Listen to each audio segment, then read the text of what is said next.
Stuart Little, Chris Caban, Errol Jarrett and myself. We're going to be talking about boxing injuries and suspensions and the impact of it all, because we just had a phone call from Vivian Harris and it's been bad news for him, as you'll find out as we progress the conversation. So who wants to jump in first from what they heard with Vivian? Go ahead, Stuart. Yeah, I mean, we just spoke to Vivian and I felt sorry for the guy, and like I really do feel for him, but you know, when common sense kicks in, this guy's obviously he's had a brain scan and they found something. These doctors, who are we boxing guys that go on the radio or go on a podcast and YouTube to tell a doctor he's talking shit? This doctor's found something, so we've got to fucking take what the doctor says. They're strict over here. The British Border Control is the safest place in the world to box. The world. So if these guys are saying there's something wrong, then there is. And as much as I like Vivian Harris and I want to see him succeed and I want to see him feed his family, his health is more important to me. And if a doctor's telling me he's not ready to fight, then I'm going with the doctor.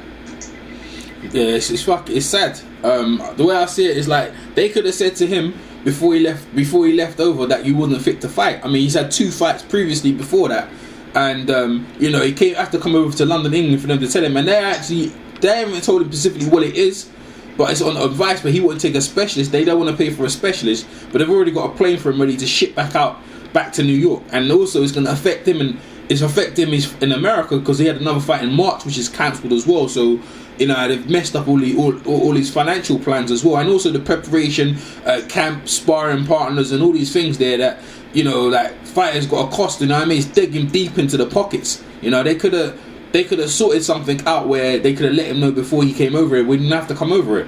But it's a shame this has happened, and we rarely cover this subject right now, the medical side of a fighter to go in the ring. Is he fit? Like we saw with Victor Ortiz, you know, getting in there against Collazo on his jaw. Like, it looked to me like obviously he's got something wrong with it. Did he go in for a payday? Because the first punch landed on his jaw, he just went over. I mean, is there something medically wrong with his jaw? I mean, we rarely cover this topic, man. But it's sad, man. It's sad to hear, man. Go on, Beats. Yeah, but they couldn't really do anything because he went to a personal doctor. It wasn't like he got cleared by the New York Athletic State Commission. So he's come over here and the MRI got flunked, and, you know, that's that. You know what I mean? That's that, unfortunately. And I don't know if Vivian's going to hear this. I mean, we're still cool. I have a feeling that they did tell him what they found, but, you know, he's obviously, you know, he's going to be a bit stoic, and he's going to be trying to, like, protest it because he's disappointed. He's very disappointed. He's lost 2 fights. Well, not 2 fights in the ring, but he's lost the Fox fight and he's lost this one. He's missed out on 2 paydays. He's got kids to feed. So obviously he's going to be irate.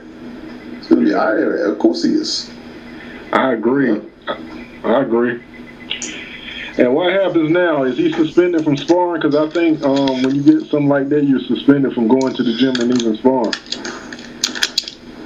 Yeah. No, I believe in America he's still cleared to fight in America, but obviously, like Beat said earlier, once these guys know that he's failed medical in Britain, then these guys are going to follow suit, and I don't think we'll be seeing Vivian Harris in a hurry. I agree. So sad stuff, man. We have to bring out to let people know about this stuff, but. Like I said, we really covered these topics, so I thought we'd just bring it out, and this is our take on it. Anyone else got anything to say? Well, yeah, I mean, like I said, for the listeners, sorry about that, my dog. For the listeners, typing. I can hear someone typing now. That's not me, mate.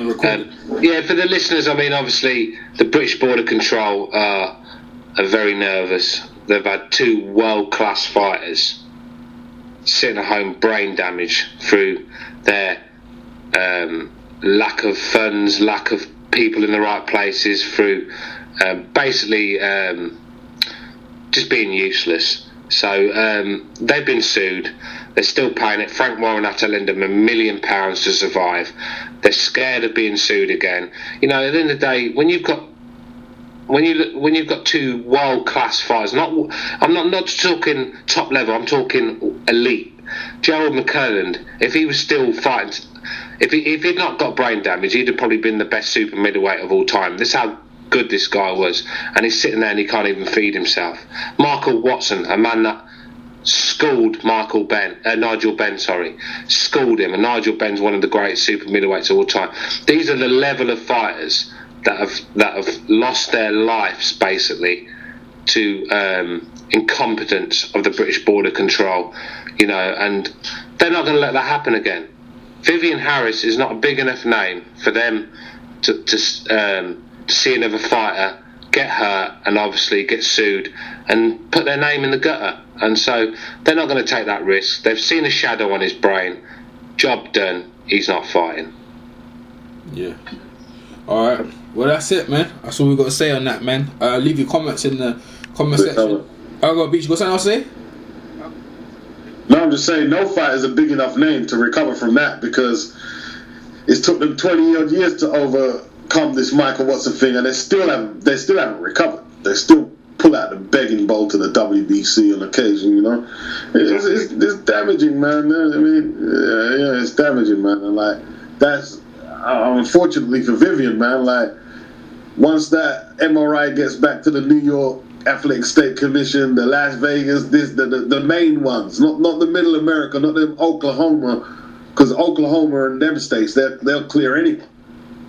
I know that. Texas, I remember that from the 90s. They had very Texas and that, innit? Well, Texas, I'm not sure about Texas, but there's certain states in America that allow anything to go through. But he can fight there, but is he really going to want to do that? Because there's no money there. Yeah, let's see what happens after this, man. Let's see this chat. Watch this thing very closely to see what happens with Vivian Harris. But hey, bro, me and Beats had our tickets ready to go and watch him ringside and stuff like that. It's messed our plans up. We was going to go to the press conference, get footage and everything. We was going to hang out with him, bring it back to the YTBC. Yeah, man. We had it all worked out, training, everything, and it's messed up our plans as well. So let's put it out.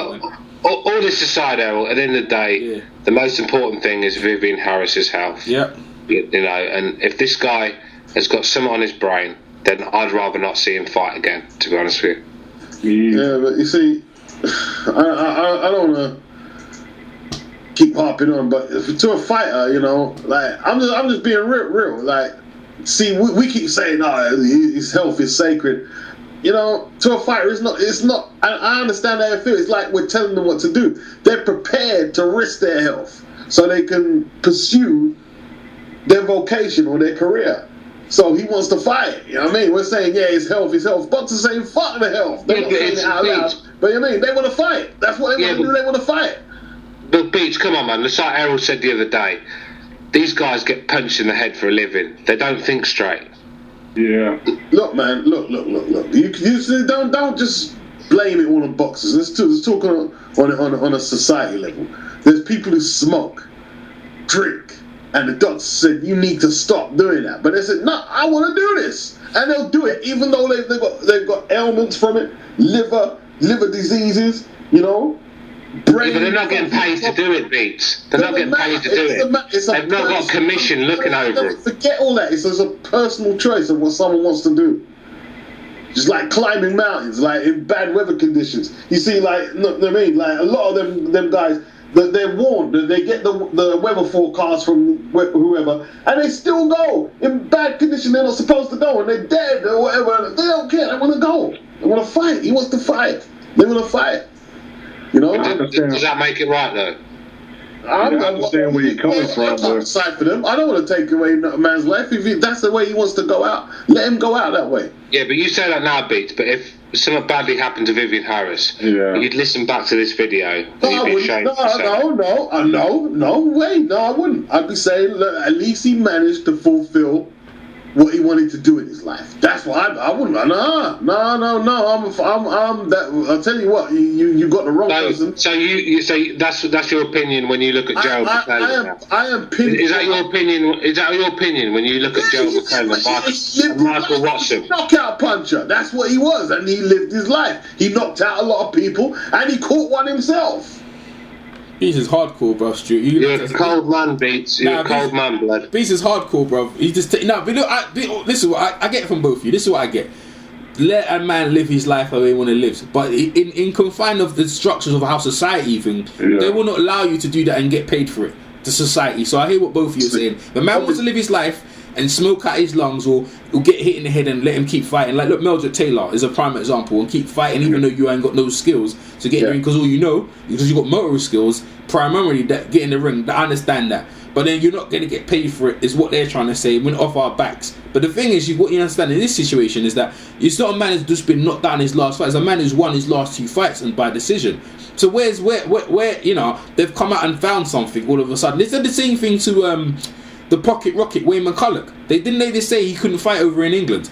They said, oh look what they said, he couldn't fight, and then he came to England and fought. You see, he was fine. There was nothing wrong with his ring. He carried in the ring and he fought the Scottish guy. I can't remember his name now. And then I'm the one. Yeah, they said the same thing. Scott Harrison. Yeah, they said the same thing. They said, nah, he wouldn't fight, but he went in there and still had a good fight. There was nothing going on with his brain. They did the same thing to Steve Collins. They finished against Joe Kawasaki. Didn't they find something? Said he couldn't fight, and Steve Collins said up to now saying, no, I'm fine. I could have fought. See, you know what I mean? I mean, like you say, I get what you're saying, shit, because they're paranoid. They just don't want to put themselves in that predicament. But the same thing, guys want to be able to fucking do what they want to do and fucking be able to pursue their thing. But like you said, like, they find anything, they're paranoid. They're like, no, I'm not doing it. That's it. I found something. I don't know what it is. I don't want to get involved in it, and they're just fucking scared. That's what it is. But at least if the man asks for a specialist, fucking pay for a specialist. Come on, man. Get another second opinion. You know, you're talking about a board that let James Toney fight, and I'm sure that guy's got more than a few shadows on his brain. So what? Well, he obviously hasn't, because he got cleared to fight. Yeah, exactly. I mean, it's a miracle how that guy has been cleared, because he can't string a sentence together. Oh my! I mean, look, when you speak to Vivian is you know, he talks well. He's clued up, but obviously there's something there. You know what I mean? No, but that's the anyway. I can't know. Hey, he's had over nearly 100 fights, James Toney. I guess to get. Vivian Harris had kids too. He's got kids. Yeah, he's got kids. Yeah.